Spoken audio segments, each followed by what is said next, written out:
హ్రీంకారాసనగద్భితానలసికాం సౌహ క్లీం కళాం బిభ్రతీం సౌవర్ణాంబరధారిణీం వరసుధాధౌతాం త్రినేత్రోజ్వలాం వందే పుస్తకపాశమంకుశధరాం స్రగ్భూషితాముజ్వలాం త్వాం గౌరీం త్రిపురాం పరాత్పరగళాం శ్రీచక్రసంచారిణీం. ఓం శ్రీ బెజవాడ కనకదుర్గాదేవ్యై నమః. శ్రీ దుర్గామల్లీశ్వరాభ్యాం నమః. మనకి చాలామందికి ఒక డౌట్ ఏంటంటే, ఏమండి ఎవరు ఏ గుడికి వెళ్ళమని చెప్తే ఆ గుడికి వెళ్ళి మేము పూజలు చేస్తున్నామండి. తర్వాత ఎవరు ఏ దోషాలు ఉన్నాయని చెప్పారో ఆ దోషాలకి శాంతులు చేశామండి. ఇంట్లో నిత్యము మేము పూజలు చేస్తున్నామండి. తర్వాత ఇతరులందరూ కూడానేమో వాళ్ళు ఏ పూజలు చేయకపోయినా వాళ్ళు బాగున్నారండి. మేము ఎన్ని పూజలు చేసినా సరే మా పిల్లలు సరిగ్గా చదవట్లేదు, అనారోగ్యాలు పాలవుతున్నారు, లేకపోతే మేము ఉద్యోగంలో ఎదగలేకపోతున్నాము, కొత్త ఉద్యోగాలు రెసెషన్ పీరియడ్ వచ్చేసింది అండి, ఇలా మాకు ఉద్యోగాలు పోయినాయండి, లే ఆఫ్లు అండి, ఇవన్నీ మనం వింటున్నాం. దీనికి కారణం ఏమిటో తెలుసా? దీనికి కారణం ఏమిటంటే మీకు గురుబలం తక్కువగా ఉండడం. గురువు అంటే మనం ఏమనుకుంటామంటే కేవలము ఒక గురుగ్రహమేమో అనుకుంటాం. కాదు. దేవతల గురువు బృహస్పతి, రాక్షసుల గురువు శుక్రాచార్యులు వారు. ఈ దేవతల గురువు కూడా శుక్రాచార్యుల వారి శిష్యుడు అనమాట. అయితే గురుమండలము ఒక వ్యవస్థ అనేది ఉంటుంది. గురువు అంటే ఒక మనిషి అనుకుంటాం. కాదు. గురువు మండలం అంటే గవర్నెన్స్, ఒక పరిపాలన. ఒక గవర్నమెంట్ ఎలాగో అలా గురుమండల వ్యవస్థ. అంటూ శుక్రాచార్యుడు వస్తాడు, ఆదిశంకరుడు, ఈ యొక్క గురుగ్రహము, తర్వాత కృష్ణుడు, దత్తాత్రేయుడు, ఇలా మనము దక్షిణామూర్తుల వారు, వీళ్ళందరినీ రమణ మహర్షి, వివేకానందుడు, ప్రభాత్ రంజన్ సర్కార్, వీళ్ళంతా కూడా మనకి గురుమండల వ్యవస్థలోకి వస్తారు. మనకు ఇప్పుడు రాబోయేటటువంటి 6 నెలల కాలంలో 2026 సంవత్సరం వరకు మనం చేయబోయేటటువంటి దాంట్లో ఈ యొక్క గురుడు 2/6/2026 సంవత్సరం వరకు కూడా మనకి మిథున రాశిలో ఉంటాడు. అంటే తర్వాత కర్కాటక రాశిలోకి వస్తాడు. అదేవిధంగా మనకి ఈ యొక్క రాహువు మనకి ఎక్కడ ఉంటాడండి? రాహువు కుంభరాశిలో ఉన్నాడు, కేతువు సింహరాశిలో ఉన్నాడు. వీడు నవంబర్ 25, 2026 సంవత్సరం దాకా మార్పు లేదు. అలాగే శనిని కనుక మనం తీసుకున్నట్లయితే ఈ శనిగ్రహము వక్రించి మనకి మీనరాశిలో ఉన్నాడు. ఇక మిగతా గ్రహాల గురించి మీకు తెలిసిందే. రవి నెలకొక చొప్పున మారుతూ ఉంటాడు. ఈ యొక్క ఇప్పుడు ప్రజెంట్ మనం ఇప్పుడున్నటువంటి గ్రహస్థితిని కనుక మనం చూసుకున్నట్లయితే జనవరి 14వ తేదీన ఈ యొక్క రవి గ్రహము మకర రాశిలోకి వస్తాడు. మకర సంక్రమణం అంటాం. అలాగే కుజ, బుధ, శుక్ర గ్రహాలన్నీ కూడా మనకి ధనుస్సు రాశి నుంచి మకర రాశిలోకి జనవరి నెలలోకి రావడం జరుగుతుంది. కాబట్టి ఈ విధంగా మనకి మేజర్ గ్రహాలను మనం తీసుకొని ఈ 6 నెలల కాలంలో మనకి అనేకమైనటువంటి ఏ విధంగా ద్వాదశ రాశుల వారికి ఏ మార్పులు వస్తున్నాయో మనం చూసుకుందాం. ఇప్పుడు చాలామంది ఏమండి మేము విదేశాల్లో ఉంటున్నామండి, అయితే మా జాబ్ కోసం H1B వీసా లేదు కూడా, మరి అది వస్తుందా? మేము అక్కడ ఉండి మేము ధనం అయితే సంపాదిస్తున్నారు, మరి ఉద్యోగాలు కూడా మనకి కొంతమందికి సాఫ్ట్వేర్ జాబులు పోయినాయండి, మరి దీనికి ఏమైనా పరిష్కార మార్గాలు ఉంటాయా అండి? ఆ తర్వాత మాకు ఎప్పుడు వస్తుందండి?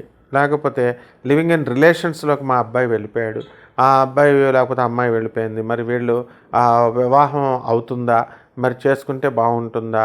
తర్వాత అబ్బాయి చేసేసుకుని లివింగ్ ఇన్ రిలేషన్స్లో ఉండి తల్లిదండ్రులతో మాట్లాడకుండా అయిపోయాడు, అత్తగారు మామగారు ట్రాప్లోకి వెళ్ళిపోయాడు. రకరకాల సమస్యలు అనమాట. అదేవిధంగా ఈ యొక్క ముఖ్యంగా విదేశాల్లో ఉన్నటువంటి వాళ్ళ తల్లిదండ్రులు ఇండియాలో ఉంటారు. మరి తల్లిదండ్రులు పాపం వార్ధక్య దశకు వచ్చారు కాబట్టి ఆడవాళ్ళు డబ్బులు పంపిస్తూ ఉంటారు, మగవాళ్ళు దాన్ని చేసి పంపిస్తున్నారని వీళ్ళు కొంచెం జలస్నెస్ అనేది మానవ సహజం. అందుకని ఎందుకు పంపిస్తున్నావు, నాకు రెస్పెక్ట్ ఇవ్వట్లేదు, వాళ్ళకి ఇస్తున్నావు అని చెప్పేసి గొడవలు. వాళ్ళ వల్ల అలా అటేమో ఇటు తల్లిదండ్రులకు పంపలేకుండా వీళ్ళు ఉండలేరు, అటేమో భర్త ఏమో నాకు రెస్పెక్ట్ లేకుండా ఉండలేవు, ఇవ్వట్లేదు, నువ్వు నన్ను చీటింగ్ చేస్తున్నావు అంటారు. అకౌంట్స్ చూస్తే జాయింట్ అకౌంట్లు, ఇలా అనమాట. సో రకరకాల సమస్యలు. ఈ సమస్యలన్నింటికి పరిష్కారం ఒకటేనండి, గురుమండల వ్యవస్థని కదపడం ఎలా, అది రావాలి. అది కేవలం గురువు వల్లే వస్తుంది. అందుకనే దీంట్లో ఏంటంటే మోడ్రన్ సైన్స్ని యొక్క ఇది కావాలి మనకి. Modern science, NASA live reports. ఇప్పుడు మీరు పుట్టినప్పుడు గురుగ్రహం ఎంత స్పీడ్తో తిరుగుతుంది అంటే ఎవరు చెప్తారండి? నాసా ఒకటే చెప్పగలదు. నాసా రిపోర్ట్స్లో గురుగ్రహం ఎంత స్పీడ్తో తిరుగుతుంది, దాని యూనిట్సే తెలియనటువంటి వాళ్ళంతా కూడా జాతకాలు చెప్తే ఎలా మీరు ఇదవుతారు? ఇప్పుడు జూపిటర్ వెలాసిటీకి మ్యాగ్నిట్యూడ్ అనేటటువంటిది నాసా ఇస్తుంది. యూనిట్స్ తెలియాలి కదా జాతకం చెప్పేటప్పుడు. కాబట్టి మనకి ఉన్నటువంటి దీనివల్ల రకరకాల మంది దగ్గరికి వెళ్ళామండి, మేము జాతకాలు చెప్పించుకున్నామండి, మరి మాకు రిజల్ట్స్ రావట్లేదంటే ఇదే కారణం. వాళ్ళకి యూనిట్సే తెలియదు, ఇంకా జాతకాలు ఏం చెప్తారు? కాబట్టి మోడర్న్ సైన్స్ని, ఏన్షియంట్ ఆస్ట్రాలజీని రెండింటిని కలిపి బ్లెండ్ చేసి మనం నాన్ కమర్షియల్ ఆస్పెక్ట్తో జాతకాలు మనం చెబుతాం. మీకు ఏ డౌట్స్ ఉన్నా మనకు కాల్ చేయండి. అమెరికన్ హెడ్ క్వార్టర్స్గా మనము ఈ యొక్క ప్రజాసేవలో భాగంగా మరి మన ఛానల్ ఓనర్లు అయినటువంటి ప్రదీప్ గారు వీళ్ళంతా కూడా మీకు ఈ అవకాశాన్ని మీకు ప్రొవైడ్ చేస్తున్నారు. ఇక 12 రాశుల వారికి విడివిడిగా ఏ రాశి వారికి ఈ 6 నెలలలో ఏం జరగబోతుందో మనం ఈ వీడియోలో తెలుసుకుందాం. సింహరాశి. ఈ సింహరాశి వారికి అందరికీ కూడా మనకి సప్తమంలో ఉన్నటువంటి రాహుగ్రహ ప్రభావం వలన ఈ 6 నెలలు కూడా మనకి రాహు మారేది ఉండదన్నమాట. దానివల్ల ఏమవుతుందండి, భార్యాభర్తల మధ్య కొట్లాటలు, ఫైటింగ్లు జరుగుతున్నాయి. ఇక చదువైపోయినటువంటి పిల్లలు సింహరాశిలో ఉన్నటువంటి వాళ్ళు ఏం చేస్తున్నారంటే, బయటికి వెళ్ళాలంటే వాళ్ళకి ఇల్లు గదులు భయం వేసేసి, డ్రగ్స్ ఖాళీగా ఉంటే an empty man's mind is the devil's workshop అన్నారు. An empty mind. అందువలన వాళ్ళు తాగేసి, లేకపోతే డ్రగ్స్ తాగేసి, వీళ్ళు పాపం ఒక రకమైనటువంటి ఫోబియా వచ్చేసి ఇల్లు కదిలి బయటకు వెళ్ళడం లేదు. ఏదైనా పని చేసుకోరా నాయన అని తండ్రి చెప్తున్నా వింటలేదు. ఇదంతా కూడా రాహుగ్రహ ప్రభావం అన్నమాట.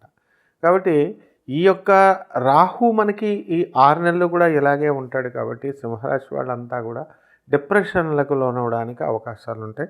అన్నెసరీ అయినటువంటి వాళ్ళందరూ కూడా మీకు సలహాలు ఇవ్వడానికి అవకాశాలు ముందుకొస్తారు.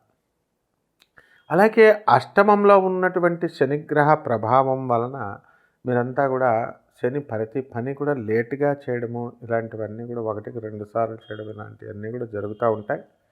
కాబట్టి రాశి వారికి అందరికీ కూడా మనము ఏం చేయాలండి అని అంటే, వ్యాపారాలు అధికంగా మనము బట్టల షాపులు ఇవన్నీ కూడా చేయడం జరుగుతుంది. Oil, fats, iron, scrap iron బిజినెస్లు చేసేటటువంటి వాళ్ళకి యావరేజ్గా ఉండడం అనేటటువంటివి జరుగుతాయి. అలాగే సాఫ్ట్వేర్ కంపెనీలు ఈ యొక్క నడుపుతున్నటువంటి వాళ్ళ కొత్త ప్రాజెక్ట్స్ రావడానికి కొంచెం ఆలస్యంగా ఉంటుందన్నమాట. అలాగే ఈ రాశి వారంతా కూడా మనం కొత్తగా విదేశాలకు వెళ్ళాలని ప్రయత్నాలు చేస్తూ ఉంటారు. అటువంటి ప్రయత్నాలన్నీ కూడా కొంచెం కష్టమైనా కూడా సింహరాశి వాళ్ళకి కొంచెం లేట్ అయినా కూడా అవ్వడం అనేటటువంటిది జరుగుతుంది. అయితే జన్మంలో ఉన్నటువంటి ఈ కేతుగ్రహ ప్రభావం వలన కాస్త చాదస్తం ఎక్కువైపోవడము, పనులన్నీ కూడా భక్తి తీర్థయాత్రలకు వెళ్ళడము, అన్స్టేబుల్గా ఉండడము, ఇలాంటివి జరుగుతాయి. ఈ సింహరాశి వాళ్ళకి ఉద్యోగాల్లో కొంచెం గండాలు ఉండడం అనేటటువంటి కొంతమందికి జరుగుతాయి, మొత్తం అందరికీ కాదు. సో ఈ రాశివారు విదేశాల్లో ఉద్యోగాలు చేస్తున్నటువంటి వాళ్ళు కొంతమందికి స్థిరంగా ఉన్న, కొంతమందికి ఉద్యోగాలు పోయినటువంటి వాళ్ళకి మళ్ళీ తిరిగి ఉద్యోగాలు వస్తాయని అంటే మరి కొంత సమయం పడుతుంది వీళ్ళందరికీ కూడా. అందువల్లనే దేవాలయాలు వెళ్ళడము, ఇలాంటి తీర్థక్షేత్రాలకు వెళ్ళడము, ఇలాంటివన్నీ కూడా జరుగుతాయి. పిల్లల పెళ్ళిళ్ళ వ్యవహారాలు, పిల్లలకు మంచి సంబంధాలు మేము చూస్తున్నామండి కానీ సెట్ కావట్లేదండి అని అనుకునేటటువంటి వాళ్ళు కూడా చాలామంది ఉన్నారన్నమాట.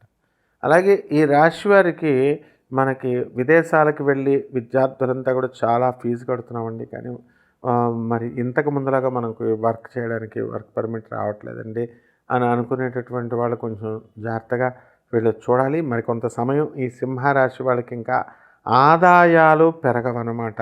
కాబట్టి ఇప్పటి వరకు ఈ యొక్క రాశి వారికి అందరికీ కూడా ఆదాయాలు ఏ విధంగా ఉన్నాయో మరి ఆ విధంగా ఈ ఆదాయాలు ఉండడం అనేటటువంటివి జరిగినాయి అన్నమాట. అలాగే ఈ సింహరాశి వారికి అందరికీ కూడా భార్యాభర్తల మధ్య అన్యోన్యత అనేటటువంటిది తక్కువగా ఉండడం అనేటటువంటివి జరుగుతాయి. కొంతమందికి వితండవాదాలు అనేటటువంటివి చేసుకోవడానికి అవకాశాలు ఉంటాయి. పిల్లల యొక్క ఆరోగ్య పరిస్థితి కొంచెం ఆందోళనకరంగా ఉంటుందన్నమాట. కాబట్టి ఇవన్నీ కూడా కొన్ని పరిహారాలు చేసుకోవడం ద్వారా ఈ రాశి వారంతా కూడా తమ జీవితాలను సెట్ చేసుకోవచ్చు. ఎందుకంటే లాభంలో గురుడు ఉన్నాడు కాబట్టి. చూద్దాం అవి ఏం చేయాలండి. రెమెడీస్ మనకి ఇప్పుడు ఉన్నటువంటి పరిస్థితుల కంటే ఇంకా మంచిగా నా జాతకం బాగుపోవాలి, ద్విగుణీకృతం అవ్వాలి అని అనుకునేటటువంటి వాళ్ళు దేవతా వృక్షాలు ఉన్నాయి. రావి, తర్వాత జమ్మి, జువ్వి, మేడ్ చెట్టు.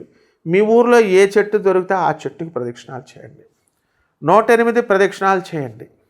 దేవాలయానికి మీరు రోజు వెళ్ళాలంటే బద్దకిస్తారు. కాబట్టి దేవాలయాల్లో ఉండేటటువంటి డిమాండ్ మొత్తం అందరితో ప్రదక్షిణాలు చేస్తూ ఉంటారు. కాబట్టి చిన్న చెట్లు, రావి చెట్టు కానీ, ఈ యొక్క మేడి చెట్టు కానీ కుండీలో మీరు చిన్నవి వేసుకొని దానికి మీ ఇంట్లోనే పెట్టుకొని చక్కగా దొడ్లో పెట్టుకొని దానికి నిత్యము తులసి కోటకి ఏ విధంగా అయితే పూజ చేస్తామో మరి ఆ విధంగా ఆ చెట్లకి అన్నిటి కూడా రోజు నీళ్లు పోస్తూ పూజ చేస్తూ ప్రదక్షిణాలు చేసుకోండి. ఓం రాహవే నమః అంటూ, ఓం కేతవే నమః, ఓం శనేశ్వరాయ నమః అంటూ ఈ 3 మంత్రాలతో మనము ఈ యొక్క రాహుకేతువుల్ని మరి స్మరించుకున్నట్లయితే తప్పకుండా శనీశ్వరుణ్ణి మీ యొక్క సర్ప దోషాలు కూడా పోవడం జరుగుతాయి.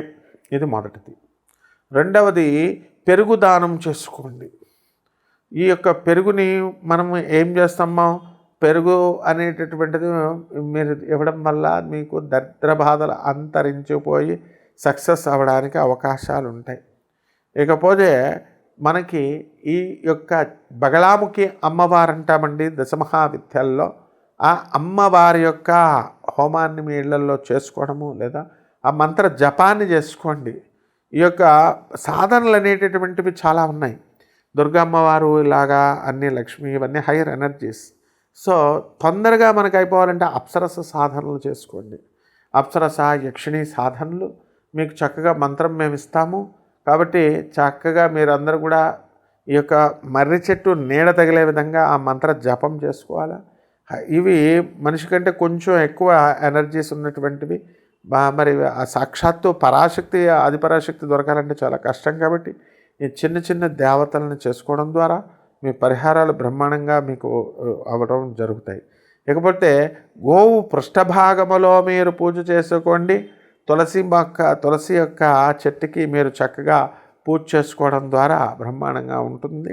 అలాగే ఓం శరవణ భవ అనేటటువంటి మంత్ర జపంతో నాగులు, పాములు ఎలా ఉంటాయి చూసారు, ఆ పాములను కూడా మీరు స్మరించుకుంటూ మీరు చక్కగా ఈ యొక్క సుబ్రహ్మణ్యేశ్వర స్వామి వారి యొక్క అభిషేకం చేసుకోవడం.